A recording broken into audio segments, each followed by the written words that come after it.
सिंहासन 32 दूसरी पुतली चित्रलेखा की कहानी। अगले दिन जैसे ही राजा भोज ने सिंहासन पर बैठना चाहा तो दूसरी पुतली बोली, जो राजा विक्रमादित्य जैसा गुणी हो, पराक्रमी हो, यशस्वी हो, वही बैठ सकता है इस सिंहासन पर। राजा ने पूछा, विक्रमादित्य में क्या गुण थे? पुतली चित्रलेखा ने कहा, सुनो। एक बार राजा विक्रमादित्य की इच्छा योग साधने की हुई। अपना राजपाट अपने छोटे भाई भर्तृहरि को सौंपकर अंग में भभूत लगाकर जंगल में चले गए। उसी जंगल में एक ब्राह्मण तपस्या कर रहा था। देवताओं ने प्रसन्न होकर उस ब्राह्मण को एक फल दिया और कहा, जो इसे खा लेगा वह अमर हो जाएगा। ब्राह्मण ने वह फल को अपनी पत्नी को दे दिया। पत्नी ने उससे कहा, इसे राजा को दे आओ और बदले में कुछ धन ले आओ। ब्राह्मण ने जाकर वह फल राजा को दे दिया। राजा अपनी रानी को बहुत प्यार करता था। उसने वह फल अपनी रानी का दे दिया। रानी का प्रेम शहर के कोतवाल से था।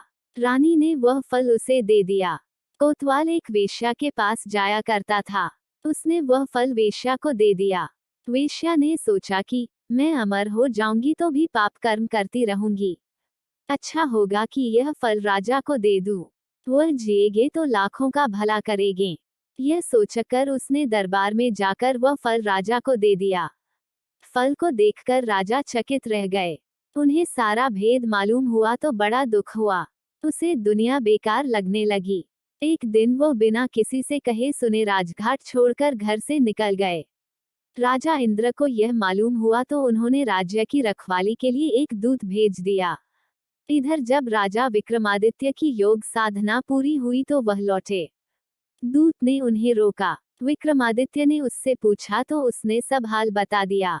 विक्रमादित्य ने अपना नाम बताया, फिर भी दूत ने उन्हें न जाने दिया। बोला, तुम विक्रमादित्य हो तो पहले मुझसे लड़ो। दोनों में लड़ाई हुई। विक्रमादित्य ने उसे पछाड़ दिया। दूत बोला, मुझे छोड़ दो, मैं किसी दिन आपके काम आऊंगा। इतना कहकर पुतली बोली, राजन, क्या आप में इतना पराक्रम है कि इंद्र के दूत को हराकर अपना गुलाम बना सको? अगर आपको मेरी कहानी पसंद आई हो तो आप मेरे चैनल को सब्सक्राइब कर दें। धन्यवाद।